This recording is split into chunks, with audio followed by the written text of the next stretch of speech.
नमस्कार, अटेंशन में आपका स्वागत है और मैं हूं मनोज वर्मा।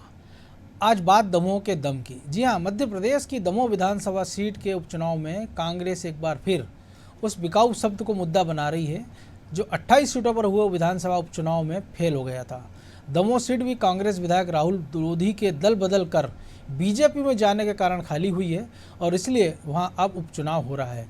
वादे के मुताबिक बीजेपी ने उन्हें ही अपना उम्मीदवार बनाया है, तो कांग्रेस की ओर से अजय टंडन उम्मीदवार हैं। कमलनाथ के सामने चुनौती सीट पर कांग्रेस का कब्जा बरकरार रखने की है, तो बीजेपी के सामने बड़ा खतरा भीतरघात का है, जिससे निपटने के लिए बीजेपी ने अपनी जान लगा दी है। तो दमोह के इसी दम पर चर्चा करेंगे, लेकिन उसके पहले देखिए हमारी ये खास रिपोर्ट।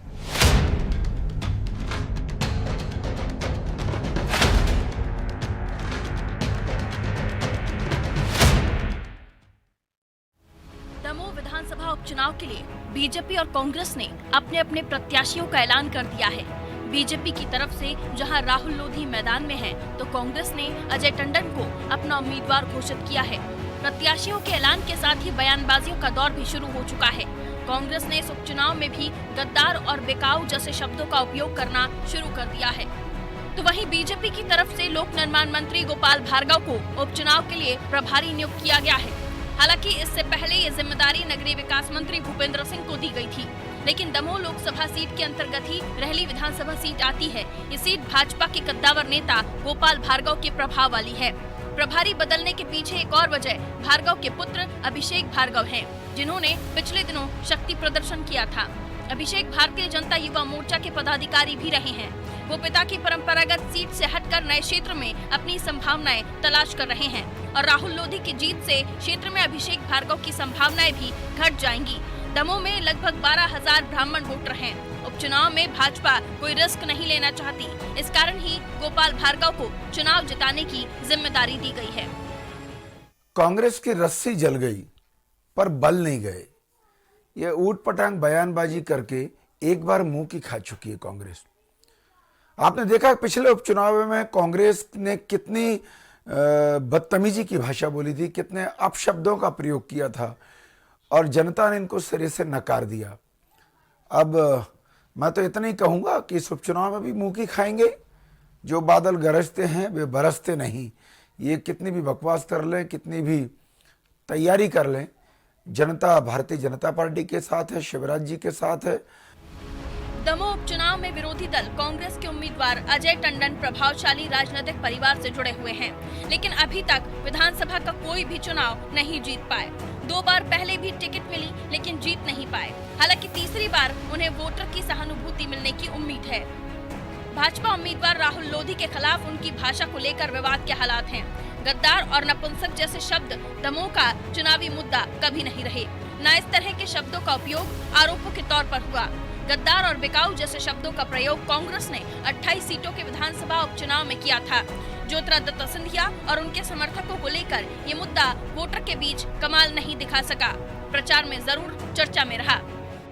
चुनाव को लेकर कांग्रेस पार्टी माननीय कमलनाथ जी के नेतृत्व में बहुत गंभीरता से इलेक्शन लड़ेगी और वहाँ भी हमारा मुद्दा बिकाऊ और टिकाऊ को लेकर होगा, क्योंकि जिस ढंग से कांग्रेस से निर्वाचित विधायक महोदय ने इस्तीफा देकर उन बिकाऊओं की जमात में शामिल होकर लोकतंत्र की हत्या की है, तो निश्चित तौर पर वो मुद्दा कांग्रेस पार्टी उठाएगी और उसे भुनाएगी भी। दमोह के सांसद केंद्रीय पर्यटन मंत्री प्रहलाद पटेल हैं। राहुल लोधी को दल बदल कराने में पटेल की भूमिका भी रही है। पटेल की जाति भी लोधी है। राहुल लोधी की पारिवारिक पृष्ठभूमि पूर्व मुख्यमंत्री उमा भारती से भी जुड़ी हुई है।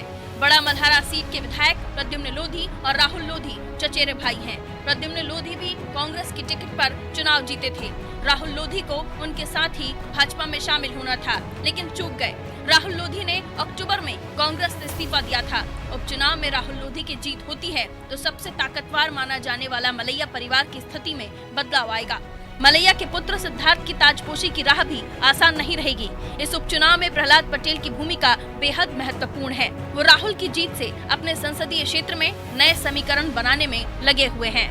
ब्यूरो रिपोर्ट, अनादि टीवी।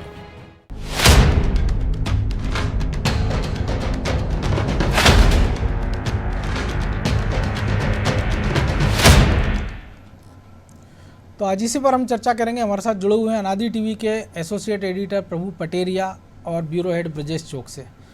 प्रभु जी, फिर वही मुद्दा बिकाऊ दल बदलू टिकाऊ का, लेकिन इस बार ये भी ये सवाल कि जो अजय टंडन है उनके बारे में खुद राहुल लोधी भी कह रहे हैं कि वो खुद भी एक बार कांग्रेस छोड़कर जा चुके हैं। तो ऐसे में आपको नहीं लगता कि एक मुद्दा जो कांग्रेस बार बार चिल्लाती थी कि ये हो सकता था कि शिवराज सरकार का 1 साल का कार्यकाल जो कि कल ही पूरा हुआ वो एक मुद्दा बना सकती थी कांग्रेस, जिसके बेहतर शायद नतीजे उनको मिल सकते थे, बजाय इसके कि एक ऐसा मुद्दा है जिसका वो सुपर फ्लॉप जिसमें साबित हो चुके हैं कुछ महीने पहले हुए चुनाव में। देखिए मनोज जी, ये जो कांग्रेस की यदि बात करें तो भारतीय लोकतंत्र की विशेषता है कि यहाँ जो चुनाव होते हैं वो ये लोगों को एहसास कराते हैं कि कोई भी संसदीय क्षेत्र या कोई भी विधानसभा क्षेत्र किसी की बपौती नहीं है। बिल्कुल।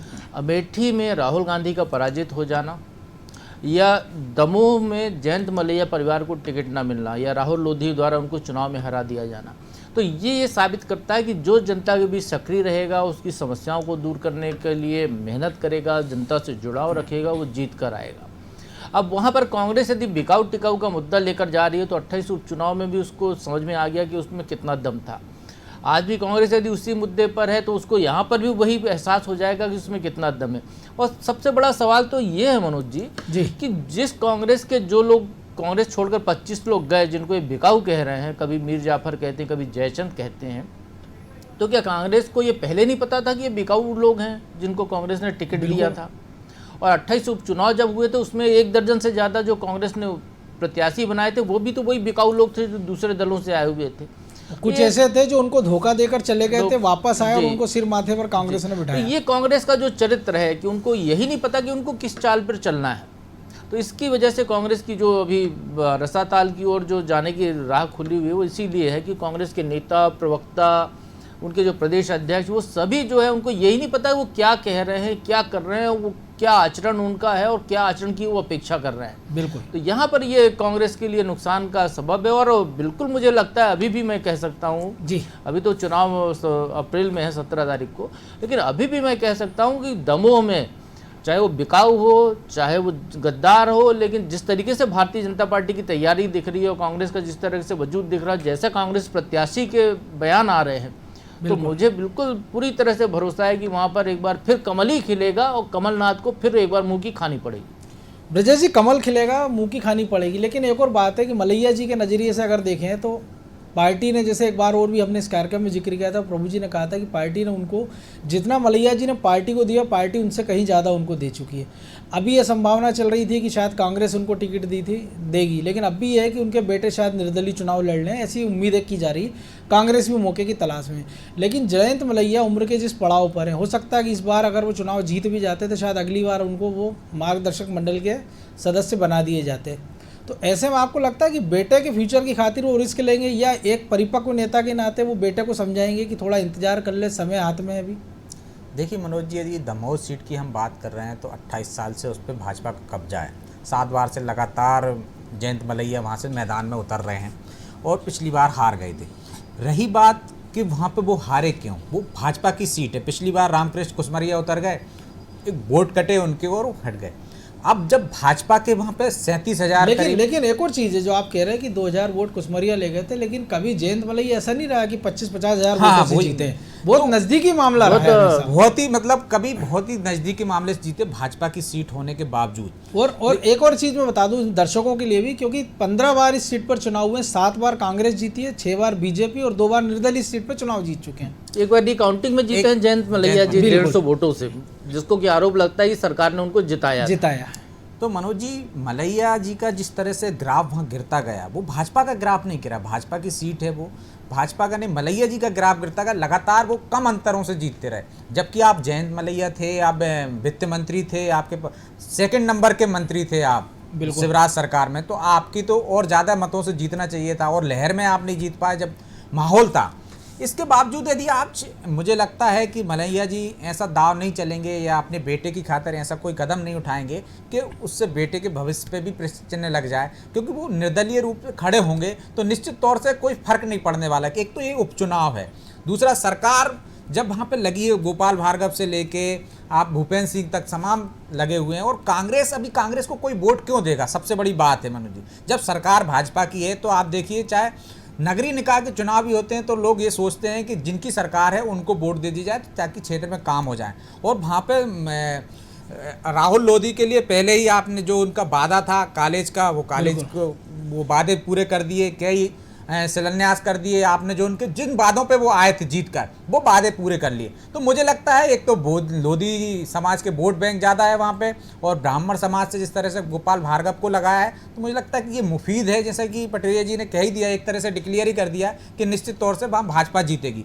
क्योंकि मुझे नहीं लगता है कि कांग्रेस जिन हालातों में है आज वहाँ लड़ सकती है वो, या उसे कोई वोट देगा आज की परिस्थितियों में। एक तो उनकी तैयारियां आज तक नहीं हो पाई उनने। हाँ, जो आपने कहा कि पहले जो उन्होंने मुद्दे लेकर आए थे, मुझे लगता है कि उपचुनाव में वो एक चूक कर गए थे कि बाहर से लोगों को लाए थे तो उनका मुद्दा फीका पड़ गया। तो इस बार उन्होंने गलती जरूर सुधारने की कोशिश की है कि अपने ही कार्यकर्ता को, अपने ही नेता को टिकट दे दे। उसका कारण ये भी हो सकता है ना, उनके पास कोई ऑप्शन नहीं था, क्योंकि वो नजरें उनकी जयंत मलैया सिद्धार्थ पर थी, तो दोनों की हाल फिलहाल ऐसी स्थितियां बन नहीं रही, तो मरता क्या ना करता की स्थिति में थे ना वो तो। हाँ, लगातार वो उधर भी वो एक अजय प्रताप सिंह हैं जो भाजपा से जुड़े हैं, उन पर भी वो लोधी समाज से आते हैं, इसलिए उन पर नजरें लगी हुई थी कि एक वोट बैंक कट जाए। लेकिन इस बार हो सकता है कि ये लोग नहीं आ पाए, लेकिन वो वोट काटने के चक्कर में लोधी समाज को देना चाह रहे थे। जयंत मलैया तो तैयार थे ही नहीं, पहले भी जो नाराजगी थी, और मुझे लगता है कि जयंत मलैया इतने साल तक भाजपा में रहे हैं, वो ऐसा कोई कदम नहीं उठाएंगे। आपने देखा होगा प्रभुराम चौधरी के मामले में भी सेजवार जी ने वैसा कदम नहीं उठाया था, तो मुझे नहीं लगता। दीपक जोशी तमाम ऐसे उदाहरण है भाजपा में, वो देखने को नहीं मिला। सिर्फ एक ग्वालियर का मामला छोड़ दिया जाए तो आप देखिए कि मुझे नहीं लगता है कि वो ऐसा कोई कदम उठाएंगे, क्योंकि इस बार भी जीत जाते तो आगे राहुल के लिए भले ही वो सीट सुरक्षित हो जाए, लेकिन उनके बेटे के लिए तो दूसरी सीट या जो भाजपा में बने रहेंगे दूसरा किसी भी ना किसी जगह एडजस्ट हो सकते हैं वो नगर मंडल में या कहीं भी। लेकिन यदि वो यहाँ ऐसे दाव चलते हैं या ऐसे ही वो करते हैं जैसे कुसमारिया जी ने की थी, वो दोनों तरफ उनके ना कुआ ना खाई, दोनों तरफ डूब लेकिन जाएंगे। वो भी इतने वोट नहीं ले पाए, क्योंकि केंद्रीय मंत्री रह लिए, वो सांसद रह लिए, तमाम सारे पदों पे रह लिए, इसके बाद भी अगर वो 2200 वोट लाते हैं तो शायद उनसे बेहतर तो निर्दलीय का ही हमने देखे जो चुनाव जीत जाते हैं। राणा शमशेर सिंह, सुरेंद्र सिंह, शेरा भैया से लड़ना चाहते थे, दोनों जगह से ही उन्होंने पर्चा भरा था। यहाँ तो एक तरह से भाजपा को नुकसान पहुंचाने के उद्देश्य से ही उन्होंने कोशिश की थी कि यहाँ भी चुनाव लड़ें ताकि भाजपा का उम्मीदवार हार जाए, तो वो दाव उनका फेल हो गया। तो भाजपा का जो वोट बैंक है, वो जो कैडर वेस्ट पार्टी है, तो उसका वोट बैंक खिसकता नहीं है। नेता भले ही इधर से उधर हो जाए, मनोज जी, हमने देखा है कि वो वोट बैंक को नहीं हासिल कर पाता है। भाजपा का वोट बैंक भाजपा में ही जाता है। और जो राहुल लोधी युवा हैं, उन्होंने क्षेत्र में यदि काम किया है और जो वादे के साथ वो आए हैं, तो निश्चित तौर पर मुझे नहीं लगता है कि एक तरह से जयंत मलैया से भी लोग वहाँ के कार्यकर्ता नाराज हो गए थे, क्योंकि लगातार वही उस क्षेत्र से चल रहे थे, दूसरे कार्यकर्ताओं को मौका नहीं मिल रहा था। तो इसका फायदा भी राहुल लोधी को मिलेगा। प्रभु जी, क्रिकेट हो या राजनीति हो, कि एक एक्स फैक्टर जरूर काम करता है। हालिया क्रिकेट टीम की हम बात करें या इसकी, तो इसमें एक्स फैक्टर किसको मान रहे हैं? और दूसरी एक बात है, जिस प्रकार से जिम्मेदारी गोपाल भार्गव को मिली है कि ब्राह्मण वोट चूँकि 12,000 है, लेकिन हमने देखा कि ये सीट का जो कैरेक्टर है वो जातिगत बहुत ज़्यादा नहीं रहा है, क्योंकि राहुल लोधी की अगर हम बात करें तो 40,000 लगभग लोधी वोटर थे, या इसके पहले भी कई सारे लोधी उम्मीदवार खड़े हुए, लेकिन जयंत मलैया चुनाव जीत जाते थे, जबकि निर्णायक स्थिति में जैन वोटर भी नहीं है। ऐसे में क्या गोपाल भार्गव केवल डैमेज कंट्रोल के लिए, कि वो बेटे पर कंट्रोल करने के लिए उनको यहाँ लगाया गया, या कुछ और कारण आप इसके पीछे देखते हैं? देखिए मनोज जी, वो गोपाल भार्गव का जो रहली विधानसभा क्षेत्र है वहाँ से दमोह बिल्कुल लगा हुआ है, लंबी पट्टी में जुड़ा हुआ क्षेत्र है। और गढ़ा कोटा जो गोपाल भार्गव का घर है वो तो बिल्कुल ही यूँ कहें कि दमोह जिले से जो विधानसभा सीट है उससे बिल्कुल लगा हुआ है। तो इसलिए वहाँ पर गोपाल भार्गव को काम देने का दायित्व बनता था पार्टी का, क्योंकि उनका लगातार संपर्क में है वो। दमोह के लोग यदि भोपाल आ रहे हैं तो गोपाल भार्गव के घर के सामने से ही उनको निकल के आना है। इस तरीके की स्थिति, और स्वाभाविक तौर पर एक क्षेत्र के जो लोग होते हैं उनमें आपस में जुड़ाव हो ही जाता है। तो कई दमोह विधानसभा क्षेत्र के या दमोह शहर के कई बहुत सारे ऐसे लोग होंगे जिनसे गोपाल भार्गव के बहुत अच्छे संबंध होंगे, कई सारी रिश्तेदारियां भी होती है नजदीक है, तो ग्रामीण क्षेत्रों में कई सारी रिश्तेदारियां होती है, और लंबी लंबी रिश्तेदारियां मानते हैं। शहरों में तो पड़ोसी को नहीं जानते लोग, लेकिन ग्रामीण क्षेत्रों में तो कई कई पीढ़ियों तक रिश्ते रहते हैं। और दूसरा ऐसे भी देख सकते हैं ना मनोज जी की एक छोटी छोटी चीजों पर वो नजर रख रहे हैं कि यदि गोपाल भार्गव जी कुछ वोट बैंक को प्रभावित कर सकते हैं या वोट दिला सकते हैं तो सबको लगाएं।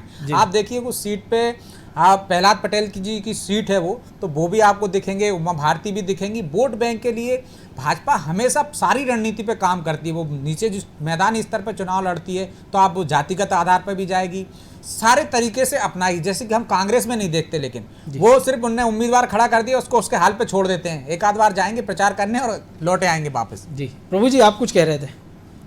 मैं ये कह रहा था कि गोपाल भार्गव के बेटे जो हैं अभिषेक, वो लगातार 2 चुनाव से दमोह से टिकट भी मांग रहे हैं और युवा नेता हैं और बराबर सक्रिय रहते हैं, तरह तरह के इवेंट वो वहाँ पर कराते हैं। तो इसलिए गोपाल भार्गव को जिम्मेदारी देकर पार्टी ने उनके बेटे की जो युवा शक्ति की जो ताकत है उसको भी अपने साथ लेने की कोशिश की है। चूँकि भूपेंद्र सिंह को भी संगठन का प्रभारी बनाया गया है। बिल्कुल भूपेंद्र सिंह चुनाव मैनेजमेंट के माहिर माने जा सकते हैं, क्योंकि ये उपचुनाव है, इसकी कमान भी उन्हीं के पास थी। जो 28 सीटों के उपचुनाव इसके पहले हुए थे, इसके पहले भी पिछले कई सालों से यदि हम देखते रहे तो भाजपा के जो चुनाव अभियान रहा है उसमें कहीं ना कहीं भूपेंद्र सिंह लगातार जुड़े रहे हैं।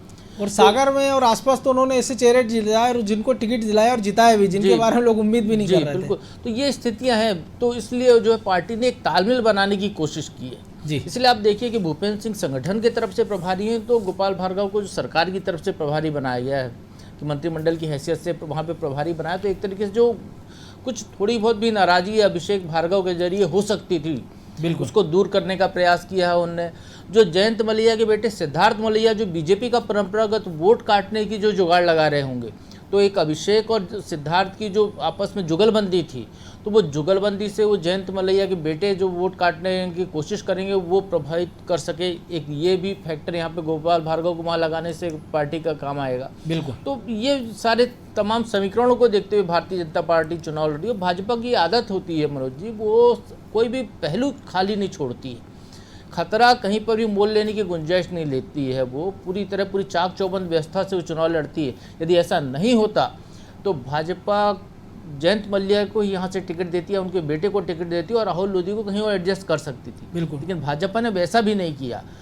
भाजपा ने ये आश्वासन भी नहीं दिया जयंत मलैया को कि हम आपको कहीं पर निगम मंडल में बैठा दे रहे हैं, या उसके पहले ही राज्य योजना आयोग में आप उपाध्यक्ष बना क्योंकि इसके पहले भी 2 बार शायद ऐसा भी रहा है कि उनका टिकट कटने की नौबत थी, लेकिन कोई और उपयुक्त मिला नहीं, या संबंध काम आ गए उनके जो है एक संबंध है जो बड़े नेताओं से, क्योंकि पुराने नेता हैं वो भाजपा के, तो उस वजह से वो काम आ गए। लेकिन अब पीढ़ी परिवर्तन का दौर है और भारतीय जनता पार्टी की कमान यदि हम कहें जिन नेताओं के हाथ में है, केंद्र के लिहाज से मैं बात कर रहा हूँ, तो वो किसी पर भी कहीं पर भी कृपा दृष्टि या मुरब्बत तब तक करते हैं जब तक उसकी उपयोगिता है।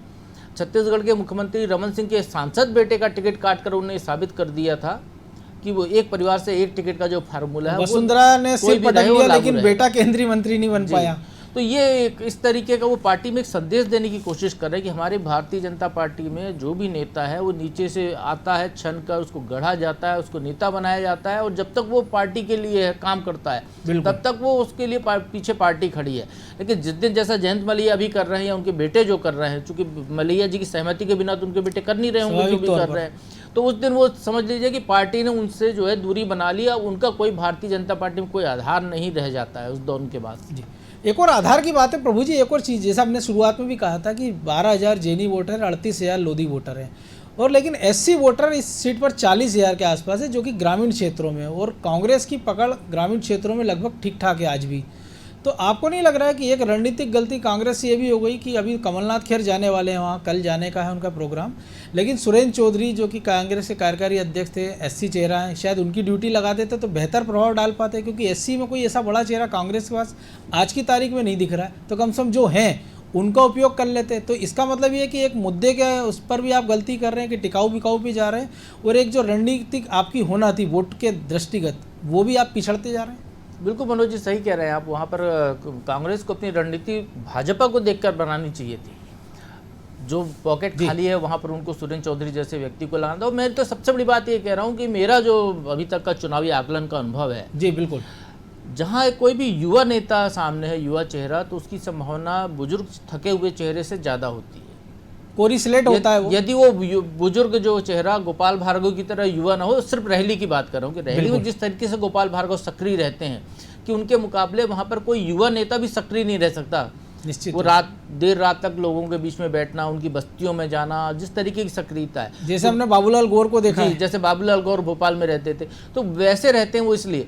नहीं तो जहाँ पर भी युवा चेहरा सामने है तो उसके आगे आप थका हुआ या बुजुर्ग चेहरा सामने लाएंगे तो जीतने की संभावनाएं आपने वैसे ही कम कर ली, आधी कर ली। राहुल लोधी के मुकाबले में भारतीय जनता पार्टी में जब वो आ गए हैं कांग्रेस से जीतकर, तो उनके मुकाबले में कांग्रेस किसी नए अपरिचित युवा चेहरे को भी यदि टिकट देती तो शायद वो कांग्रेस का एक बहुत सटीक नाम होता और तब वो गद्दार का मुद्दा जो है उनका वो वहाँ पर भी काम आता वो।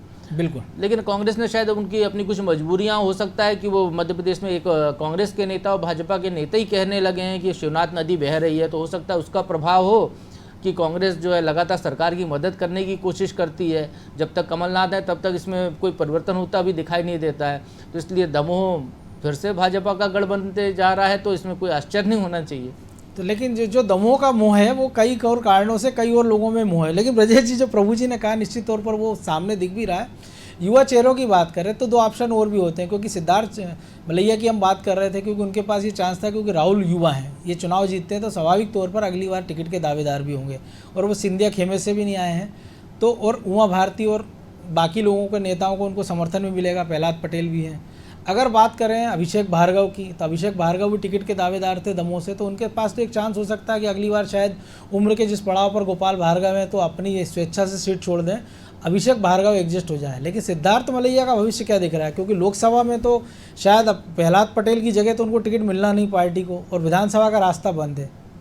देखिए मनोज जी, भाजपा में कार्यकर्ता जिस तरह से होता है वो उसकी उपयोगिता जैसी होती है वैसा उसकी जिम्मेदारियां मिलती जाती हैं। जैसे प्रभु जी ने कहा कार्डर बेस पार्टी है, यदि ज़मीन से आप आओगे तो आपको टिकट मिल जाएगा। इस आधार पर नहीं मिलेगा कि आप जयंत मलैया के बेटे हो या रमन सिंह के बेटे हो या कैलाश विजयवर्गीय के बेटो। आप में यदि काबिलियत है, यदि कैलाश विजयवर्गीय जी की बात करें तो उन्होंने पूरा छोड़ दिया, ना लोकसभा का टिकट मिला उनको, ना विधानसभा का मिला, तब उनके बेटे को मिला, लेकिन उनके किसी समर्थक ना किसी समर्थक को मिला। अभिषेक भार्गव लगातार दूसरी सीट से, दमोह सीट से टिकट मांग रहे थे। यदि उन्हें गढ़ा कोटा से टिकट चाहिए तो एक बार पार्टी विचार भी करती, क्योंकि वो लगातार युवा मोर्चा में भी रहे हैं और काम करते हैं पार्टी के लिए, हमेशा जहां भी लगाया पार्टी के लिए काम करते हैं। तो आप देखिए जो कार्यकर्ता हैं, सिद्धार्थ मलैया काम करते रहेंगे पार्टी के लिए, तो निश्चित तौर पर ऐसा कोई पक्का नहीं है कि राहुल लोधी को आपने एक बार टिकट दे दिया, 2 बार टिकट दे दिया। अभी सिद्धार्थ के पास उम्र का बहुत समय है, अभी उनके पास बहुत टाइम है। वो यदि शांति रखेंगे या मान के चलिए अभी पार्टी के लिए काम करेंगे तो पार्टी निश्चित तौर पर उनका कहीं ना कहीं उपयोग करेगी। कोई जरूरी नहीं है कि अभी उम्र के इस पड़ाव में है कि उनको सांसद तो बना नहीं देंगे, लेकिन पार्टी इनका उपयोग करेगी, चाहे मोर्चा में करे चाहे अन्य जगह करे, क्योंकि जयंत मलैया तो उस पड़ाव में पहुंच गए हैं कि अब पार्टी, जैसे आपने भी कहा कि मार्गदर्शन मंडल में चले जाएंगे, तो निश्चित तौर पर जिस तरह से शांति आपने सेजवार जी ने अपने बेटे के लिए उठाई, बेटे ने भी उनके शांति रखी, हारने के बाद दोबारा जब टिकट मिला और कांग्रेस से गए प्रभुराम चौधरी को टिकट दिया, तो कहीं पे आप देखिए कि कहीं से कोई भी वो नहीं आया और अच्छे मतों से वो जीते। यदि वो हैं आज, प्रभुराम चौधरी ने भी कल्पना नहीं की होगी ना कभी सेजवार जी इतने वोटों से जीते, तो मोहित सेजवार को भी उम्मीद नहीं छोड़नी चाहिए और सिद्धार्थ को भी उम्मीद नहीं छोड़ दी। यदि आप यहाँ पे भीतर घात करेंगे या कुछ वो करेंगे तो पार्टी, जैसा कि प्रभु जी ने भी कहा, कोई मुरब्बत नहीं करते, जो केंद्रीय नेतृत्व से लेके प्रदेश नेतृत्व तक जो आज पार्टी के लिए काम करेगा वो निश्चित तौर पर भविष्य उसका उज्जवल है। और जिसने भीतरघात करने की कोशिश की तो इस पार्टी ने कई लोगों को घर भी बिठा दिया है। प्रभु जी ये सबक मान लें आप, नेता इससे ले पाएंगे, क्योंकि ये बीजेपी वो नहीं है जो पहले हमने देखी थी अटल जी अडवाणी वाली बीजेपी, अब ये नड्डा अमित शाह वाली बीजेपी है, मुरब्बत करते नहीं है। इसके बाद भी नेताओं को क्या आपको नहीं लगता संदेश समझ में नहीं आता है, या जानबूझ के वो बताना चाहते हैं कि हमारी उपयोगिता बनी हुई है? देखिए मनोज जी, सबसे बड़ी बात यह दावेदारी जताने का हक सबको है, बिल्कुल। जब तक कि नामांकन ना हो जाए, नाम वापसी का दिन ना निकल जाए, उस तब तक भारतीय जनता पार्टी या कोई भी राजनीतिक दल, वहाँ के नेता सभी कहते हैं ये कि हर व्यक्ति को जो है दावेदारी जताने का अधिकार है, वो स्वतंत्र है। लोकतांत्रिक संगठनों में ये होता है कि आप दावेदारी अंतिम वक्त तक जता सकते, लेकिन नाम वापसी के बाद यदि आप फिर भी मैदान में हैं तब फिर वो संगठन के अनुशासन की बात आती है। बिल्कुल। तो वहाँ पर ये देखने लायक दिलचस्प होगा कि तब क्या स्थिति बनती है, क्योंकि अभी जयंत मलैया के बेटे दावेदारी कर रहे हैं, मलैया जी पर्दे के पीछे लगातार उनकी मदद करने की कोशिश करते हुए दिखाई देते हैं। लेकिन जब नामांकन हो जाएगा, सारी चीज़ें पत्ते खुल जाएंगे, उसके बाद यदि वो मैदान में बने रहते हैं या चुनाव न लड़ते हुए वो भीतरघात करने की कोशिश करते हैं, बिल्कुल। तब भारतीय जनता पार्टी या जो कांग्रेस में भी ये स्थिति बनेगी तो वहाँ का भी संगठन स्वाभाविक तौर पर अनुशासन की कार्रवाई करेगा। और इन स्थितियों में वो नेता अपना, जयंत मलैया जैसा नेता जो इतने 30-40 साल से पार्टी में विभिन्न पदों पर रहा है, तो वो नेता अपना वजूद खोता है तो वो अपना सिर्फ अपना ही वजूद नहीं खोता है, वो अपने बेटे का भी भविष्य दांव पर लगा के जाता है। बिल्कुल। तो मुझे नहीं लगता जयंत मलैया ऐसा कोई गलत कदम उठाएंगे, क्योंकि भारतीय जनता पार्टी उनको बहुत कुछ दिया है। भाजपा को उनने बराबर वहाँ उस क्षेत्र में जिंदा भी रखा है। लंबे समय वित्त मंत्री रहे हैं तो नफा नुकसान बखूबी जानते हैं, और ये भी जानते होंगे कि खुद का फायदा कैसे करना है और कहाँ टैक्स लगाना चाहिए, कहाँ बचाना चाहिए, ये भी भली भांति वो जानते ही होंगे। हाँ बिल्कुल, सारी चीज़ों से उनको अनुभव है और वो जानते ही होंगे इस चीज़ को कि कहाँ पे फायदा और कहाँ नुकसान है, कितना उनको धमकी देनी है, कितने कदम पीछे चलना है, कब माफ़ी मांगनी है। ये सारे नेताओं के बहुत अच्छे गुण होते हैं, और जयंत मलैया चूँकि इतने पके हुए नेता हैं तो उनको तो सारे गुण अच्छे से मालूम ही होंगे। बिल्कुल। चलिए, बहुत धन्यवाद आपको दोनों का इस विश्लेषण के लिए। तो निश्चित तौर पर जो दमोह का मोह है वो बहुत सारे लोगों में, कई सारे युवा चेहरों की भविष्य का भी सवाल है। राहुल लोधी की बात करें, सिद्धार्थ मलैया की बात करें, अभिषेक भार्गव की बात करें, इसके साथ दांव पर कमलनाथ का भी कैरियर है, क्योंकि लगातार हार के बाद अभी पहले कुछ दिन पहले उनको जो स्टार प्रचारकों की सूची थी पश्चिम बंगाल से, उनसे बाहर कर दिया गया है। इसके बाद अगर एक और हार होती है, और उपचुनाव के पहले वाली हार निश्चित रूप से कमलनाथ पर भारी पड़ने वाली है, क्योंकि अगर ऐसा होता है तो फिर से एक पद छोड़ने की मांग उठेगी। और दूसरी अगर हम बात करें कि जयंत मलैया और दूसरे तमाम बड़े नेताओं की, तो उनके लिए भी एक संदेश है, क्योंकि पार्टी ने लगभग अगर आपको 6-7 बार अगर लगातार टिकट दे रही है, आपको मंत्री बना रहे हैं, तो अब आपका ही फर्ज है कि जब पार्टी को आपकी ज़रूरत है तब आप उनके सामने आए और परिवार का मोह छोड़ें, पार्टी हित का ख्याल रखें, क्योंकि ऐसे अनेकों उदाहरण बीजेपी में है। ये कोई पहला और आखिरी उदाहरण शायद नहीं है। तो दमोह के दम में आज इतना ही। मुझे दीजिए इजाज़त, और आप देखते रहिए अनादि टीवी। नमस्कार।